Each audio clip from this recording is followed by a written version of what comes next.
তোমার জন্যই তো জালিমরা ক্ষমতায় গেছে, জালিমের হাতে প্রশাসনের পাওয়ার। আর সেই জালিমের আরেক ভাই বলছে কোরআনের আয়াতে হিংসা ছড়ায়, অথচ জালিমকে এখনো বন্দী করা হয়নি। তোমার জন্যই তো জালিম ক্ষমতায় গেছে। আর তোমার মেদিনীপুরেতে আর এক জালিম দিনরাত ইসলাম ও মুসলমানদেরকে ক্রিটিসাইজ করছে, ওই জালিমকে এখনো বন্দী করে খাঁচায় ভরা হয়নি।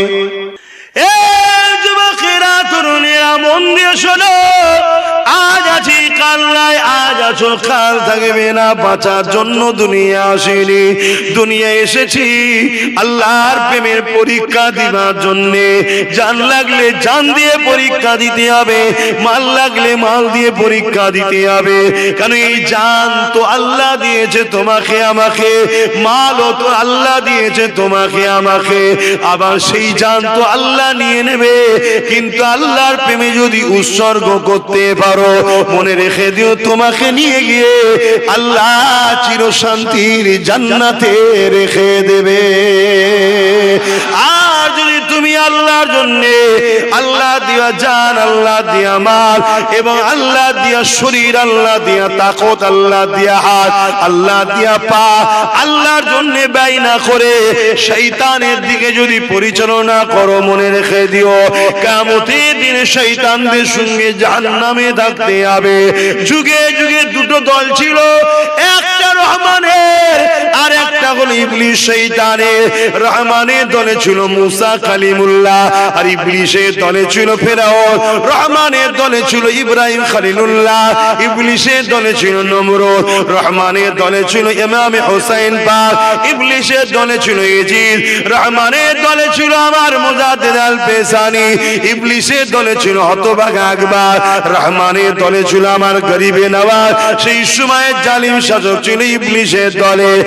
আজকে দিনও দুটো দল রয়েছে, একটা রহমানের আর একটা হলো ইবলিসের।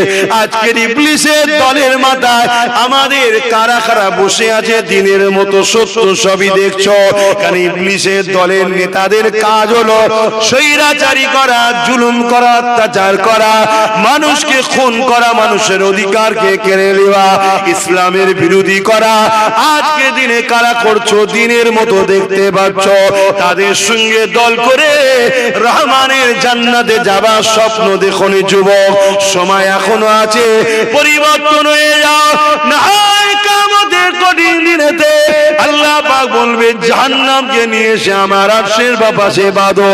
ওই দিনেতে তোমার কেউ পাশে দাঁড়াবে না। সেই দিনে একজনই শুধু বলবে ইয়া রাব্বি হাবলি উম্মতি উম্মতি। তিনি অন্য কেউ না, তিনি তোমার আমার নবী নূর নবী হাবিবুল্লাহ।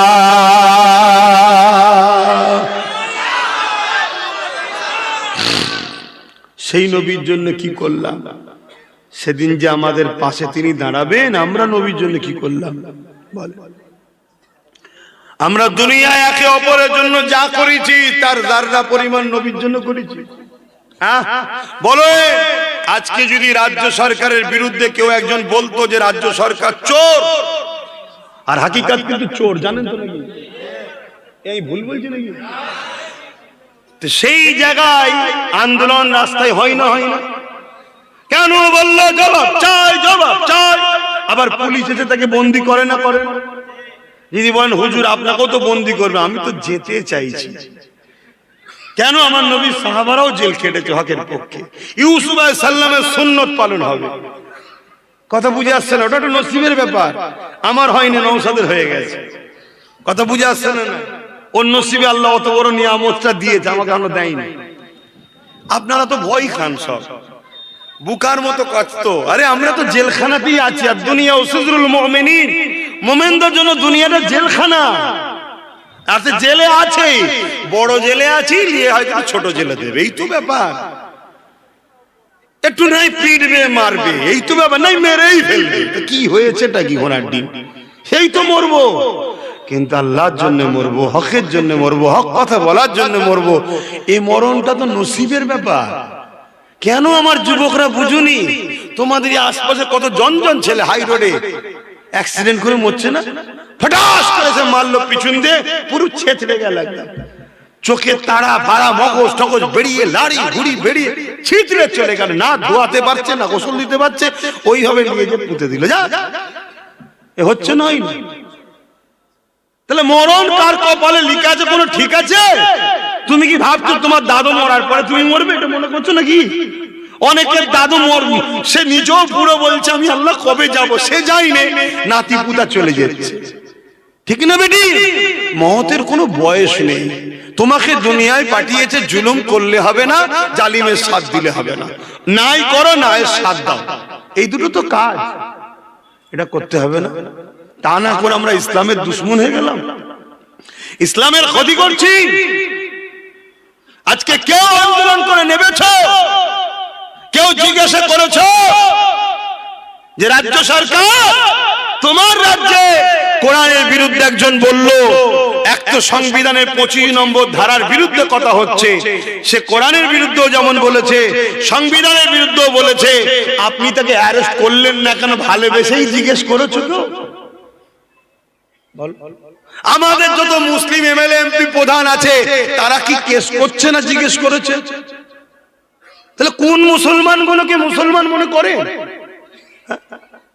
এটা একটা কোটা দেখাবার ব্যাপার আছে, না হয়তো প্রশ্ন উঠবে। যেমন বিজেপি, সবাই জানে বিজেপি মুসলমানদের দুশ্মনদের দল, জানেন না? জানেন না? বাকি অনেক দল আছে তারা মুসলমানদের দুশ্মন, কিন্তু বুঝতে পারে না কেন? একটা কোটা ভাগ দেয়, এই 30% মধ্যে যা 10টা মুসলমান নেতা করলাম, 10টা এমএলএ করলাম, 10টা প্রধান করলাম, আমরা ভাবি ওই তো আমাদেরকে দিচ্ছে, আর আমাদের মুসলমান এই তো নেতা আছে। কিন্তু পার্টি ওই মুসলমানগুলোকে দেয় যারা প্রকাশ্য ইসলামের দুশ্মনের থেকেও খারাপ, জঘন্য, ওই সকল 2 নম্বর গুলোকে নেতা বানায়, যাদের দ্বারা আমার কওমের কোনোদিন কাজে লাগে না। বলুন লেগেছে? আজকের দিনে তো কেস করা দরকার ছিল, যতগুলো মুসলমান এমএলএ আছে, মন্ত্রী আছে, প্রধান আছে, সমিতি আছে, সদস্য আছে, কি সব বলেন না, সব যদি হাজার হাজার মুসলমানগুলো নেতাগুলো কেস করতো তাহলে একটা উপকার হতো না? হতো না? এক কথা বলেন, আমার কাছে সারা দেন, কেস করেছে, যে কেস করবে সে ভাবছে পরের বারে যদি টিকিট না পাই, যে কেস করবে সে ভাবছে আমার যদি পদটা চলে যায়। শুধু কোন একটা এমএলএ বলেছিল, তার মনে হয় মন্ত্রী পদ ছিল, কেউ একজন বলেছিল যে মুসলমানরা তো বড় গরিব, এদেরটাকে 500 জায়গায় 1000 টাকা করে দেওয়া হয়, ওই যে ভান্ডার রে বাবা। সঙ্গে সঙ্গে সে বলছে আমি বসে আছি, আমাকে কোনো নোটিশ টোটিস কিছু নাই, হঠাৎ করে শুনলাম আমার মন্ত্রী পদ চলে গেছে। কথা বুঝছেন না? বুঝলেন? আমি জানি না সেসব মুসলমানগুলো এখনো কেন সব দলে আছে, কি ইন্টারেস্ট আছে যে কিছু এমন কেস জন্ডিস ধরা ফেলবে, হয়তো জেনে গেছে যে আমি গেলেই হয়তো আমার নামে কেস হয়ে যাবে, কোনো ঘোটালাই আছে কি আমি জানি না। কিন্তু আমার বক্তব্য, তাহলে আমরা কাদের উপরে নির্ভর করে চলছি?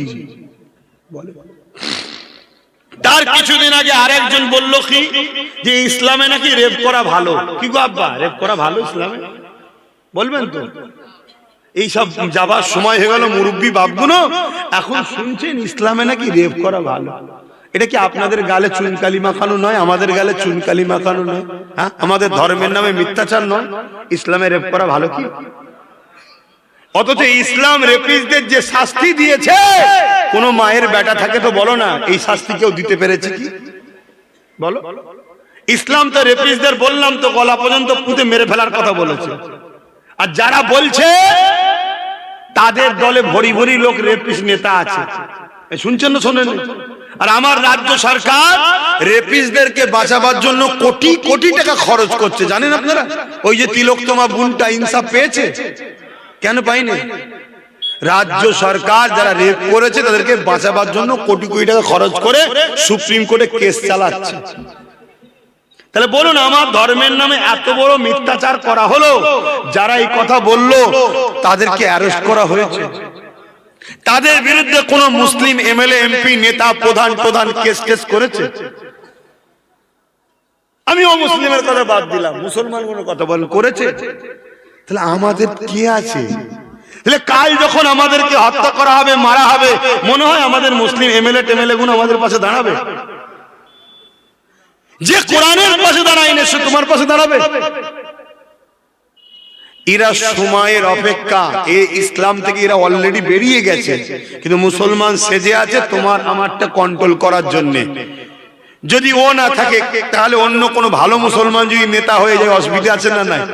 যেমন একটা নবী বংশের ছেলে নেতা হয়েছে নওশাদ সিদ্দিকী, অসুবিধে হচ্ছে না? হয়নি। সমস্যা হচ্ছে তোমাদের মেদিনীপুরের এই খ্যাপার মতো বকছে যে একটা রয়েছে কিনা, শুভেন্দুকে তো পাগলা কারোতে ভর্তি করা দরকার। কথা বুঝে আসছে না? না, কিন্তু ভর্তি করবে কে?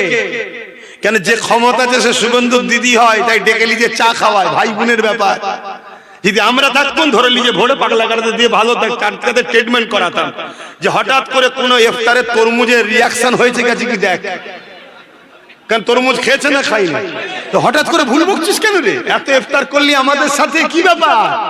তাহলে কিছু ফুড পয়জন হয়েছে কি দেখা দরকার, চিকিৎসার দরকার আছে না? না, কিন্তু না, তার জন্য করবে না। করবে কাকে? ওই ওই অকাবলি আন্দোলন করতে নেমেছিল, নওশাদকে জেলে ভরে দিয়েছে, জানেন তো নাকি?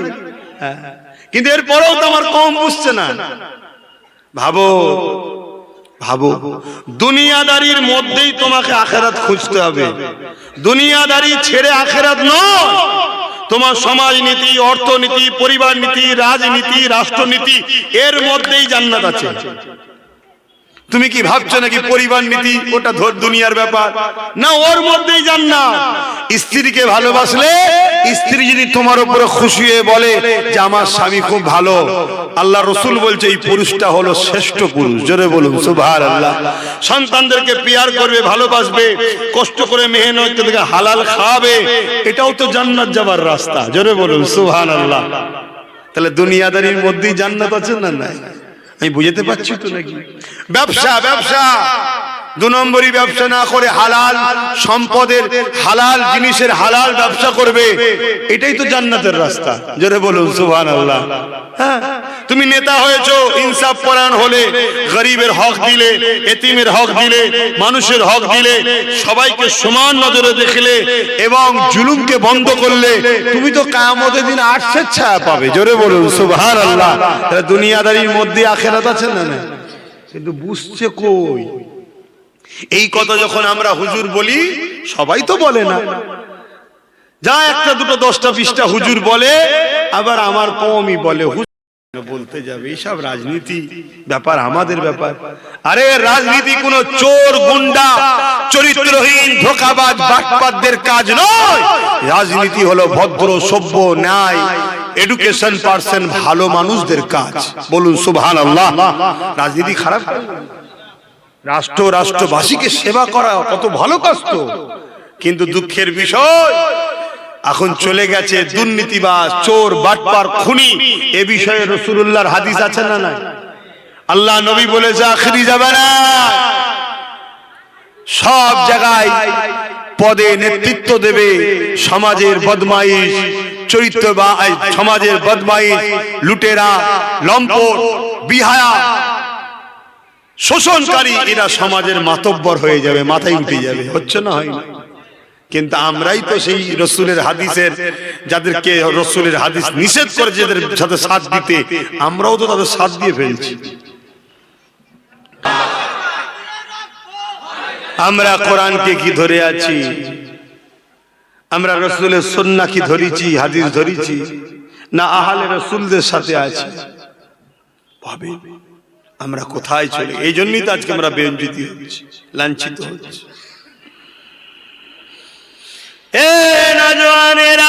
এই কোরআনের জন্য আল্লাহ নবী, দ্বীনের জন্য, ইসলামের জন্য আল্লাহ নবী কতটা কষ্ট করেছে। মানুষ যখন নিজের সন্তানগুলোকে জ্যান্ত কন্যাগুলোকে পুঁতে দিত, আল্লাহ নবী ওই কন্যাগুলোকে বাঁচাবার জন্য মানুষের দৌড়ে গেছে, তাদের বাবাদের ঘরে বুঝিয়েছে, বাবারা তোমরা কন্যাগুলোকে জ্যান্ত পুঁতে দিও না, তারা আমার রাসূলুল্লাহর কথাকে অপমান করেছে, আমার নবীর সঙ্গে তারা খারাপ ব্যবহার করেছে।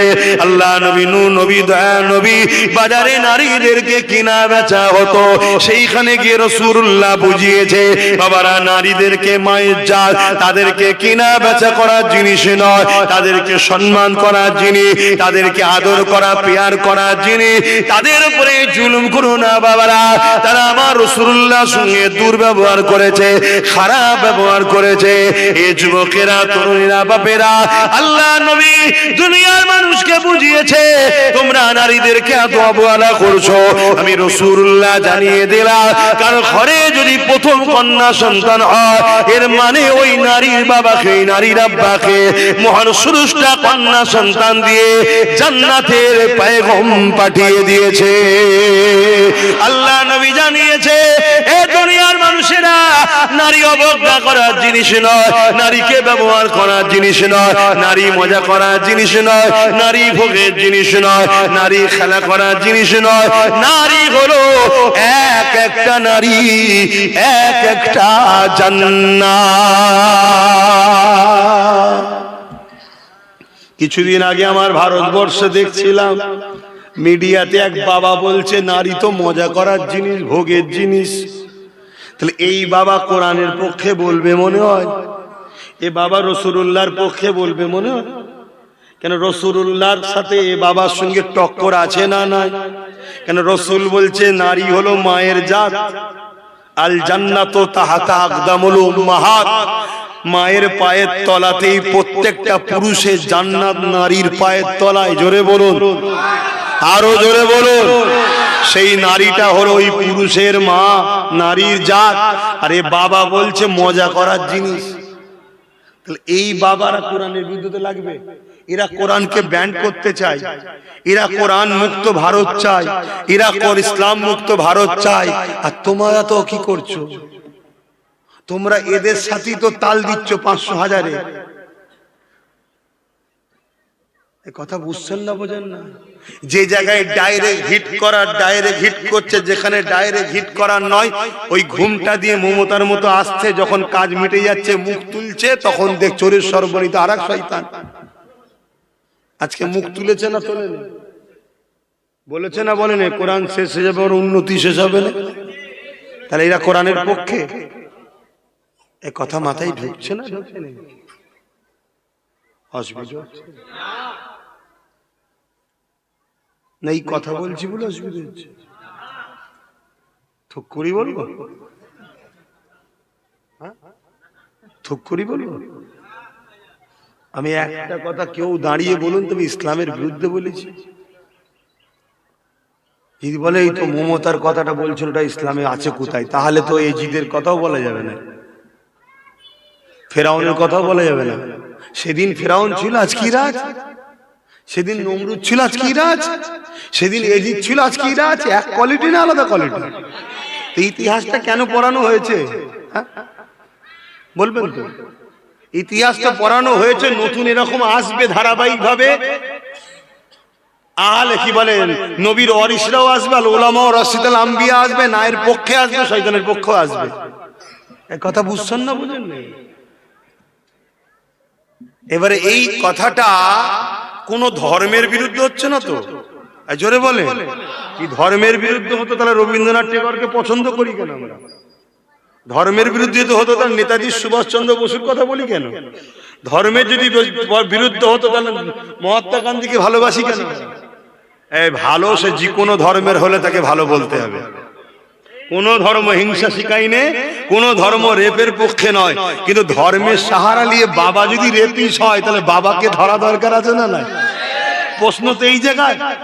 কোন ধর্মই রেপ শিখায় নেই, যে ধর্মের সাহারা নিয়ে কোনো মৌলী সাহেব যদি চরিত্রহীন, তাকে ধরা দরকার আছে না না? আমাদের ধর্ম কিছু ইদানিং ভণ্ড বাবা বেরিয়েছে না, বেরোই না? গোপনে ঘরের মধ্যে মেয়ে গেলে গুজুর গুজুর করে, আর এক শয়তান আছে না না? এবারে যদি ওর বিরুদ্ধে বলা হয়, আর যদি বলা হয় এই ইসলামের বিরুদ্ধে, ও ইসলাম, ও ইসলাম না, ওই ইসলামের মান্যওয়ালা দাবিদার, কিন্তু ইসলামকে কলঙ্কিত করছে। এই সব ভণ্ড ভক্ত, ভণ্ড বাবাদেরকে শেষ করে দেওয়া দরকার, ঠিক না বেঠি? হ্যাঁ, হ্যাঁ, গরিবে নওয়াজের মতো যারা হাক্কানি ওলি, মুজাদ্দেদ জামানের মতো, তোমার এই মেদিনীপুর টাউনে শুয়ে আছে হাজী মোস্তফা মাদানী, তোমার হাওড়া জেলার হাজী ইশাক সাহেব, এনারা যারা হাক্কানি ওলি রয়েছে, হিজলিতে শুয়ে রয়েছে, হাক্কানি ওলি রয়েছে, এদেরকে তো সম্মান মহব্বত আমরাও করি, ঠিক না বেটা? মানি, প্যার করি।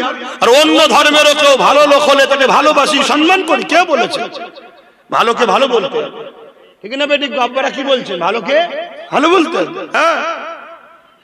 এই তো কিছুদিন আগে আমার দেশের দুজন বোন, একজন মুসলিম একজন অমুসলিম, পাকিস্তানকে কি বলে জবাব দিয়ে এলো। আমরা কি শুধু মুসলমান বোনটার প্রশংসা করেছি?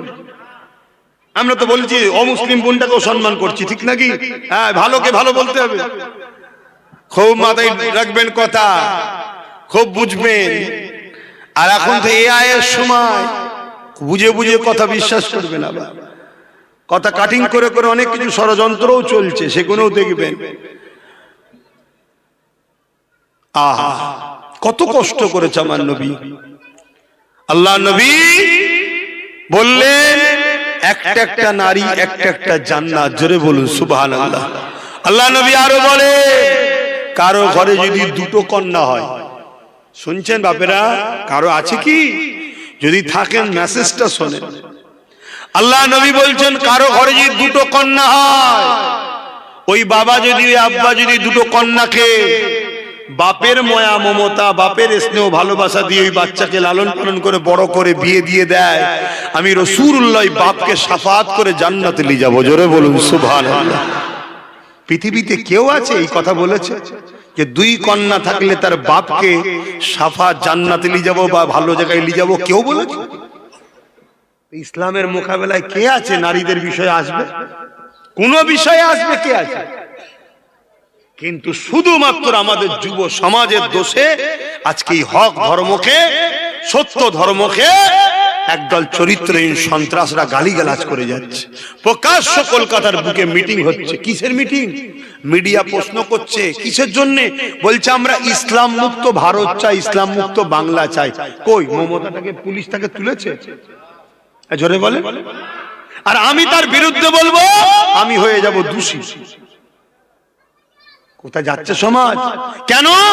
তারা খুব ভালোভাবে জেনে গেছে যে আব্বাসের কাছে তো পয়সা নেই। ভোটের সময় যারা আব্বাস 1000 দিতে পারবে না, 10,000 দিতে পারবে না। আব্বাসের হাতে তো পুলিশের ক্ষমতা নেই। আব্বাসের দিকে তো মুসলিম গুন্ডাগুলো নেই। কেন? গুন্ডাগুলোকে আমি ছেড়ে রেখেছি, লুটে পুটে খার আমায় জিতা। শুনছেন তো নাকি? অতএব আব্বাস তাহলে ওর পক্ষে যারা আছে এরা সাথ দেবে না। শুনছেন তো নাকি? আমি কিনে নেবো। কথা মাথায় ঢুকছে না? ঢুকে না?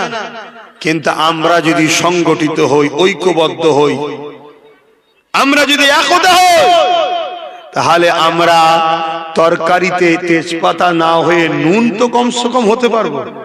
কথা বলুন। নুন বোঝেন তো? নুন ছাড়া তরকারি চলে না। আর বেশি নুন হলে তাও চলে না। মানে এত খতরনাক হয়ে যাব, আমরা ছাড়া কারো চলবে না। আর আমাদেরকে যারা নেবে তারা জুলুমও করতে পারবে না। কেন? নুন তো লিয়েও যদি বেশি নিয়ে পারে, তার মানে লিয়ে বা যদি জুলুম শুরু করে, আমরা ধর্ম নেই। তাহলে বলুন ঐক্যের দরকার আছে না নাই? এই চিন্তায় আমি যেমন বাবারা করে জলসা করছি, আমার ভাই নওশাদ থেকে রাজনীতিতে করতে নেবেছি। কি রে ভাই, আমার ভাইকে নেবে ভুল করেছি নাকি? একটু বল না, সামনে এসছি তো, বল ভুল করেছি। যদি ভুল না করি তাহলে ওর সাথ দেওয়া দরকার আছে না না? আমি সবাইকে জিজ্ঞেস করছি, সাথ দেওয়া দরকার আছে না না? হাত তুলে দেখাতে হবে না, আল্লাহ সাক্ষী রয়েছে। মনে রেখে দিও, যদি কেউ 1000 টাকা 5000 10,000 বিক্রি হয়ে যায়, একটা ছোট্ট উদাহরণ দিচ্ছি, কেন ঠান্ডা বাড়ছে, একটা ছোট্ট উদাহরণ দিচ্ছি। যে বিহারে ভোট হয়ে গেল না, বিহারে ভোটে কয়েকটা ভাই বোনকে দেখছিলাম খুব নাচছে, কিছুদিন পরে দেখছি আবার কাঁদছে। तो जिज्ञेस करते थे मीडिया की व्यापार क्या बात है? कुछ रोज पहले आप तो डांस कर रहे थे, बोले बहुत बढ़िया डांस लगाते हैं, तो आज क्यों रो रहे हो?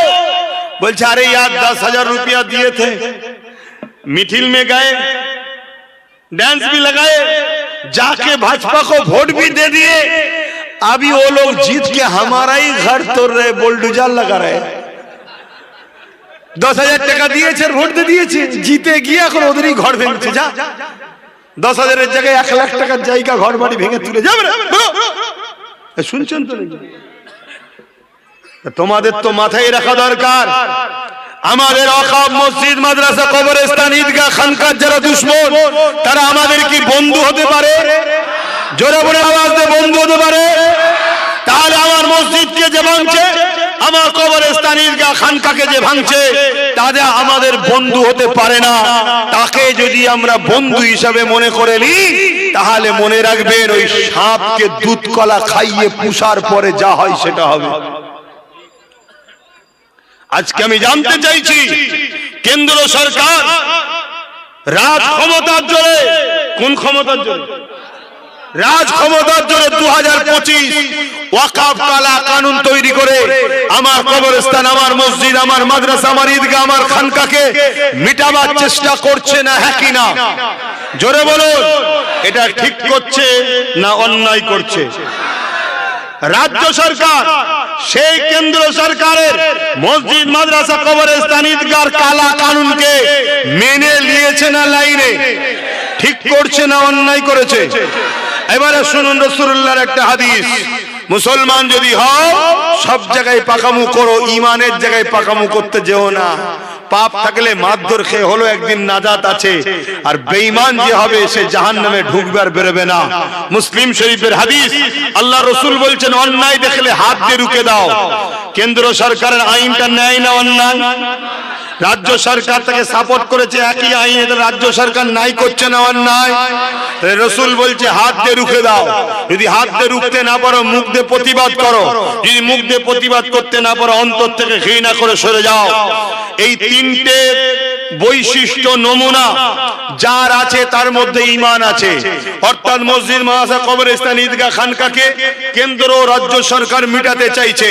তোমরা যদি এই দুই সরকারের বিরুদ্ধে হাত দিয়ে লড়তে পারো, ঈমান তোমাদের প্রথম স্তরের নমুনা। যদি হাত দিয়ে প্রতিবাদ করতে লড়তে না পারো, মুখ দিয়ে প্রতিবাদ করো, ঈমানের দ্বিতীয় স্তরের নমুনা।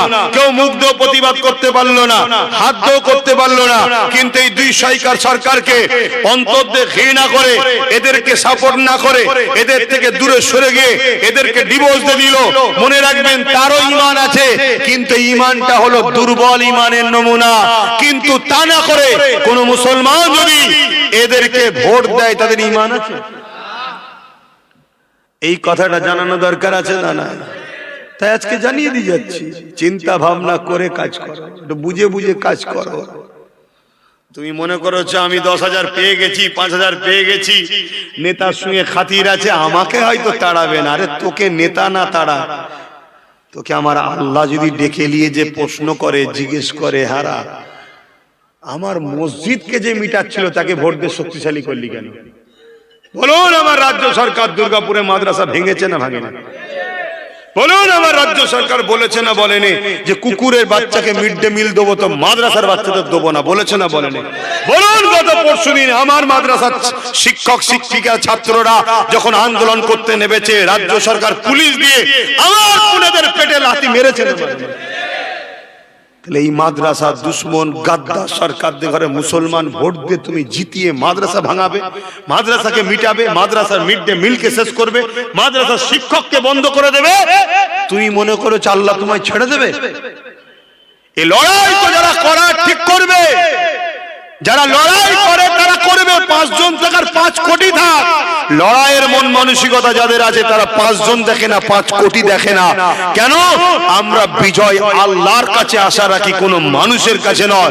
তাই লড়াই তো করবে, কিন্তু তোমরা যারা মুনাফিকি করছো, এখনো গাদ্দারি করছো, মনে রেখে দিও কিয়ামতের দিন আল্লাহ পাক যখন বলবে এ পাপীরা আলাদা হয়ে যাও, তুমি কি ভাবছো এটা দুনিয়ার কোনো বিচার হচ্ছে নাকি? তুমি সেখানে কি করবে? তা তোমাকে পীরের আওলাদ হিসাবে, তোমার ভাই হিসাবে, তোমার নবীর উম্মত হিসাবে, তুমি আমার নবীর উম্মত, তাই তোমাকে আমি বুঝাতে এসেছি। নিবার হয় না, আজ এর পরেও মনে হয় না নিবার হয়, তা যাও।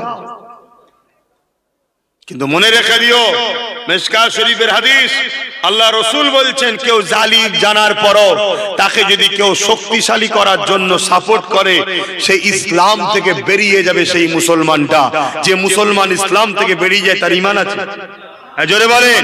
তাহলে আমি যে বলছিলাম যে অনেক মুসলিম নেতা খেতা দেখছো মুসলমান ওরা ইসলাম থেকে বেরিয়ে গেছে, এই হাদিস দ্বারা প্রমাণ হচ্ছে। কেন? কেউ জালিম জানার পর, মন দিয়ে শুনবেন, কেউ জালিম জানার পরও তাকে যদি কেউ সাথ দেয়, সাপোর্ট করে শক্তিশালী করার জন্য, সেই মুসলমানটা ইসলাম থেকে বেরিয়ে যাবে। তাহলে ভোট দেওয়া হয় কি জন্য? হারাবার জন্য না শক্তিশালী করার জন্য? তাহলে বলুন, কেন্দ্র সরকার জালিম না জালিম না? এক কথা বলেন, রাজ্য সরকার জালিম না জালিম না? তাহলে এরপরও যদি এদেরকে কেউ ভোট দেয়, সেই মুসলমানটা থাকবে? এটা আমার বুঝাবার দায়িত্ব আছে না? না বুঝাচ্ছি। এবার যদি মনে করো তোর হাদিস রেখে, যে হাদিস আমার নয়, আমার বাপেরও নয়, হাদিস আমার দাদরও নয়, হাদিস জবানার মুজাদ্দেদ দাদা হুজুরেরও নয়, হাদিস খাজা হুজুরেরও নয়, তোর হাদিস নয়, আমার তো মুখ দিয়ে বলছি হাদিস হলো আমিনার লালের আর রাসূলুল্লাহর কথা হাদিস, কিন্তু ওটাও হলো ওহী। ওটাও কি? ওহী। একটা কোরআন ওহী, একটা ওহী মাতলু, একটা ওহী গায়র মাতলু। অতএব এটাও ওহী, নবীর মুখ ছিল কথা আল্লাহ।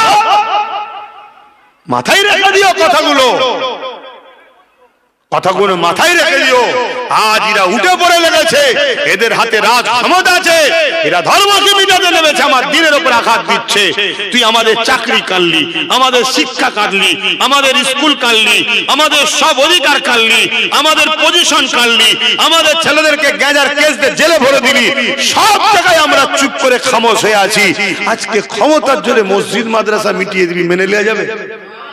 এর থেকেও ভয়ঙ্কর কথা, নিউ টাউন কলিকাতায় 11,000 কোটি টাকা শুনছি, সেই সম্পদের জায়গায় নতুন করে রাজ্য সরকার তার ধর্মস্থান তৈরি করছে।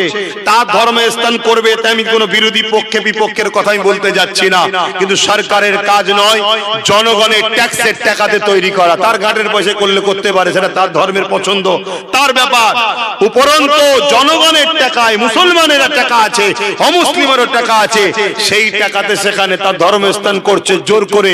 এবং দ্বিতীয়, অপর জায়গায় আমার মসজিদের জায়গা নিউ টাউনে 2 বিঘে রয়েছে, সেই জায়গার উপরে মুসলমানকে মসজিদ করতে দিচ্ছে না, বলছে এখানে মুসলমানদের আজান হবে না, কেন আজান হলে ভিআইপিদের অসুবিধে হবে। ঘন্টা বাজে বাজুক, কেন আজান হচ্ছে কমনাল জিনিস মমতার কাছে। তুমি তো বুঝতে পারছো না, ঘন্টাতে মসজিদে ঢোকে তুমি ভাবছো আল্লাহর ওলি মনে হয়। ও যে কি ধান্দায় ঢুকছিল, আজকে রূপটা বুঝতে পারছো না, পারোনি? তাহলে এই জায়গায় দাঁড়িয়ে থেকে আমার সাথে বলো, আমাকে ভালো কারা সত্যি বাসেন? আমার কথা কি আপনাদের অসুবিধা হচ্ছে? একটু হাত তুলে সাক্ষী দেন, এই ভালোবাসা আমার যারা আছে, আমার যারা ভালোবাসে, হাত লম্বা করে তোলে। আমি জোর করছি কাউকে? ভালোবাসায় জোর হয়? হাত নাবা। তাহলে আমি কিছু বললে আপনারা শুনবেন তো? তোমরা জাহান্নামে যাও এটা চাই আমি, তোমাদের ঈমান চলে যাও চাই আমি, তোমাদের ঈমান বাঁচাবার স্বার্থে আমি শুধু একটাই কথা বলবো, আমার কথাই কারা সাক্ষী দেবে আল্লাহকে দেখিয়ে যে আগামী দিন এই বিজেপি আর টিএমসি দিদি মোদিকে আমরা ভোট দেবো না? আমার কথাই কারা সাক্ষী দেবে? হাত তোলো। আল্লাহু আকবার। হাত লম্বা করে তোলো, হাত লম্বা করে তোলো। হাত নামাবে না, হাত নামাবে না। আচ্ছা, এবার একটা কাজ, ডায়ে বায়ে দেখো কেউ হাত তুলতে বাকি আছে কি? যদি কেউ হাত না তোলে তার সাথে ঝগড়া করবো না, শুধু চিনে নেবো সে আমাদের মসজিদের পক্ষে নয়, সে আমাদের কোরআনের পক্ষে নয়। হাত নামান, দেখেছেন তো নাকি? যদি কেউ থাকে তাকে চিনে নেন, সেই যদি মুসলমান দাবিদার হয়, সে মুসলমান মুসলমান নয়, মুসলমান সেজে আছে, সে আমাদের নয়। কথা বুঝে আসছে না? নয় এই বুঝছেন তো নাকি? এই আমি কাউকে জোর করি? আমি আমার ভালোবাসার মানুষকে শিখাবো না? শিখাবো না। আমি আমার বাপকে বলবো না? বলবো না। ও আব্বা, দিদি মোদিকে ভোট দিউনি গো, ঈমান চলে যাবে। ও ভাইরা, দিদি মোদিকে ভোট দিউনি, ঈমান চলে যাবে। ও আমার মা বোনেরা, দিদি মোদিকে ভোট দিউনি, ঈমান চলে যাবে। এই বলার অধিকার আছে না? না। তুই গায়ের জোর দিয়ে আমার মসজিদ ভাঙছিস, মাদ্রাসা ভাঙছিস, মুসলিম ছেলেদেরকে গ্যাজার কেস দিয়ে ভরে দিচ্ছিস, ওবিসি তৈরি করে মুসলমানরা যা একটু একটু ভালো ভালো জায়গায় পড়াশোনার চান্স পেচ্ছিল, যা একটা দুটো ডাক্তার হোক বিভিন্ন জায়গায় চাকরি পেচ্ছিল, তুই মমতা শেষ করে দিবি? আমি বলবো না, এক কথা বুঝে আসছে না?